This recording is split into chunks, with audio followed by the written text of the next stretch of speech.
All right, so Amber, tell us a little bit about you, your first, last name. Tell us, like what field you're in, and then we'll go start with the interview. Okay, I'm Amber Hopkins. I'm a holistic nutritionist. What were you doing before that? Having kids. Like, what was like your last job that you had that you worked at? My last job was I worked in a doggy daycare and a kennel. So now, a lot of people, I think there's like some stigmas about holistic healing, and a lot of it's nonsense. Da da da. So like, how did you get into that? I know you were telling me a little about your story. So tell me, like, what was the one experience you had that decided, okay, I'm gonna start looking into eating better, what I put into my body, even the stuff you use, like chemicals that you use every day. Yeah, I was always interested in herbs ever since I was a little kid. But then it was about 20 years ago, and I was going to this fancy wedding, and I thought, I saved up all my money, and I bought this like fancy makeup, and it was supposed to be all natural, like you can wear it overnight. It was so natural. So I bought the makeup and I put it on my face, and I was so excited. And I went to the wedding, and then I come home and I washed it off, and the next morning I had this massive rash all over my head. It was ridiculous, and it lasted a couple of months and I could not get rid of it. I tried everything. I tried everything from everything in the grocery store, everything in the fancy stores. I tried everything holistic. Nothing got rid of it. It just finally faded away. So did you wear a hat or something? Oh yeah, I had bangs. I had a hat. I had the whole thing covering that. No, you told me the name. Wasn't it a big company? It's a big company, right? Yeah, Was it? You don't want to name it? I was trying not to. I don't think you get in trouble because if the product did that to you, it's not like you're bashing it. But we will not go into it because I don't want you to think you're gonna get in trouble. All right, so then now when you talk about holistic healing, like explain that more in detail. Like what kind of things do you do that probably most people don't do? Like what are some things that you do? Um, we like, for example, like ear infections on my kids, we'll use garlic oil. If they get sick, we use homeopathics and oils and herbal remedies, teas, and things like that. It's really cool. So like I remember I was telling you that passion, the word or the word passion comes from love and anger. It's when you love something, but things that make you angry is where your passion comes from. So like where does the passion come from when it comes to being holistic? Like why is that life for you? Everybody else to you, like why are they living that way when they could do so many things? You think it's purely education that people lack? And then if so, what is the thing that gets you passionate? Like why do you like talking about the topic? We are, as a society, I think we're just taught right now that the nutrition doesn't matter. It doesn't have any bearing on our health. We are taught that pharmaceuticals are the way to go, and pharmaceuticals actually come with a host of side effects and a whole bunch of stuff that they make you sicker. Have you ever watched those commercials on TV where it's like, this will fix your eye, but then your arm will fall off and your toe's going to turn black and smell. It's Yeah. like, oh my God, I can't do that. So we have been using these natural remedies, and they have side effects too. You have to be careful with them, right? But they also heal you in a holistic manner, like your whole body. So you can actually come out of these problems like better than you were, which is awesome. Well, I see in the commercials they always have like you could get, you can bleed from your colon, you can get this and that. Like whoa, whoa. So then the answer when you say like holistic, you said oils a couple times. Like what other things would consider to be holistic, like to use instead of you said that one with your kids was what? Was that would you say that's some where the passion comes from, like because your kids you're more protective Yeah, of them? yeah, and I want to help everybody actually because we're all as a society getting sicker and sicker. Our life span is going down. It's ridiculous, and I want to help people learn to heal themselves, empower you to heal yourself, which is my main focus right now. So now I know that this is a really popular right now. Like everybody's talking about the next thing I'm gonna ask you.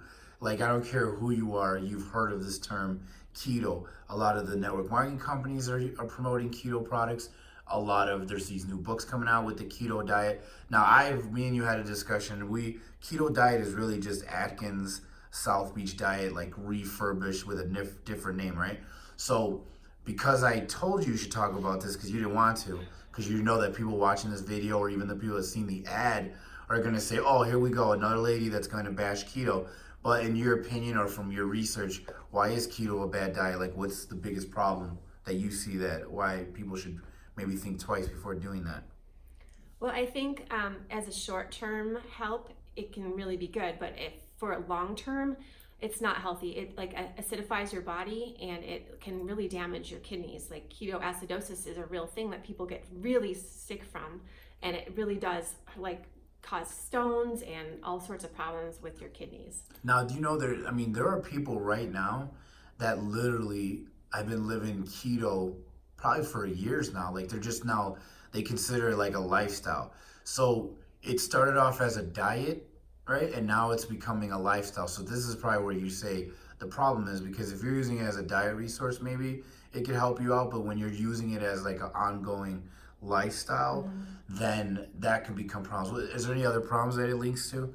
I know you said kidney problems. What else is it you think? It just acidifies your whole body, and What does that mean? Acidity is like we have a balance, and we have a pH balance in our body, and when you tip it one way or the other too far, then you cause damage. It can lead to cancer, for example. So acidifying your body with meat is heavily acidic. So when you eat tons and tons of meat and not enough vegetables or grains, then your body's going to be very, very acidic, and that's going to cause your gut bacteria to change and your whole pH to change, and it will actually lead. They say that cancers are because of an acidic environment. So that. Well, it's funny because isn't that there's a lot of people don't know this, and there's videos that you can watch about just how much acid is in a lot of the water that we drink, like the bottled water. And you can go to like a pool store and buy the little, what is it, like an acid test to put in your water, or like a little drop so you can see your water. That's why I drink Fiji, because I feel like Fiji's the best. But it goes back to what you're saying, that the biggest thing is protein that have a lot of acid in it. Too much protein is a bad thing. So these people plus also forget about that. What kind of stuff do people eat when they do keto? I mean, what are the things that they tell you that you could eat if you're on the keto? I think it's meat and vegetables, right? Okay, I mean, I've seen one guy eat pizza or like cheese sausage off of pizza, but not the bread. He just ate the cheese, the sauce, and whatever, and said this is healthier and this is the part of the keto diet. So either way, you guys should do more research on it. If you guys want to talk to Amber more about it, she has more information, but we don't want to just sit on the video, just talk about that. So now let's talk about some things that you have taught people in the past that have helped them get a better lifestyle, better nutrition, make better decisions on eating. So give me a couple different things that you could think of on top of your head that you could tell people to do right now that will get them some result, or at least start going on the right track, I guess. So when I go into people's houses and I try to help them try to get like a healthier, holistic lifestyle, I'll usually start with the laundry. We go from there. Laundry is because it's on your clothes all day. You wear it all day, and a lot of people are sensitive to that. So we try to clean up the laundry room. And in terms of nutrition and food, I like to talk about adding. So I don't want to force you to like remove all these things from your diet right away. What I want to do is make it easier for you. So I try to add in things like say, hey, have a vegetable with lunch and have one with dinner, and that's all. That's just to start. Like that's an easy way to start. And if you want to add, if you can't do that, like if you're working, if you're super busy, we can figure out a veggie protein or like a veggie powder that you can use and just add that in and make it super simple for you. Because I like to make things easy because we are so busy right now. All of us are so busy, and the way to do it is just to make it as easy as possible. Now go back to the laundry detergent, because I know you have to have at least one recommendation on product. Like what would be one that you would use? We use Molly's Suds here. Molly's Suds, where you can get that? You get that like Whole Foods, or where can you get that? I think Whole Foods has it. Our natural grocer here has it. You can buy it on Amazon. Yeah. Really easy. I think everybody's starting to notice that there's toxins in a lot of the products. Like, what are the products that people use every day that has toxins in it and no one even thinks about? Oh gosh, shampoo.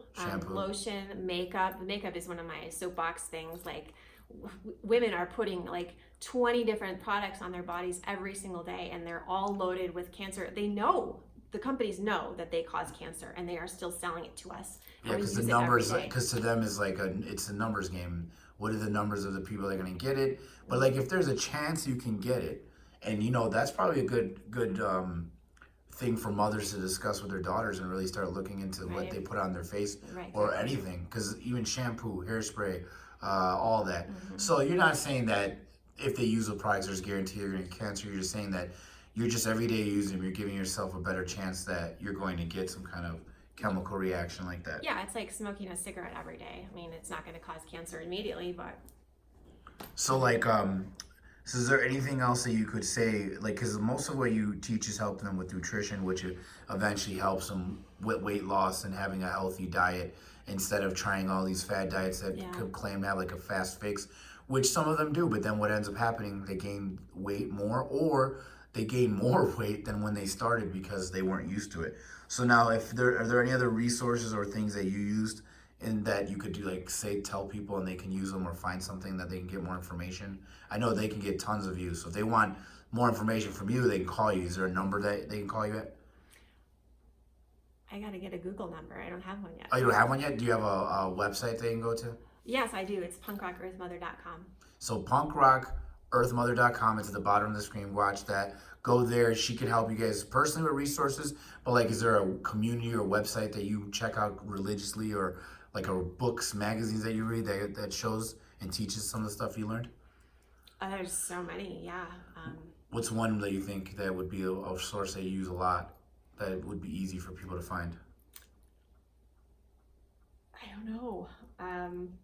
What was it? You had a couple doctors that you follow. What was a couple doctors that teach it? Dr. Greger, nutritionfacts.org. Really love him. He's all about nutrition. There was a lady too, no? Was there a lady you told me about too, or no? Chris Carr, Okay, is that a Wellness woman? Mama. I like those two women. Yeah. So those are the two. So they're both women. Mm-hmm. So pretty much women are all on this topic. Is there a lot of men that help out in this area, or they don't really care? That's a good question. I know there's a lot. I mean, I follow a lot of guys that are into it too. So. Well, at the end of the day, I think a lot of what you're talking about, it's probably the most important to mothers, you would say, because they're the ones that they're responsible for their children. So do more research. Don't just trust everything. Read labels. Understand what all these different ingredients that we never were taught and still not taught, but it's all in the labels. So if you want to, I remember I went to a seminar where they were just teaching us how to read labels, because that's one thing that no one knows. So other than that, if you guys need help, what's your website again? punkrockearthmother.com. Go to punkrockearthmother.com, and hopefully you guys have got some benefit from this and some value, and she looks forward to talking to you guys soon. So go to her website, sign up, and she'll have somebody from her team or her personally contact you guys in the next 24 to 48 hours.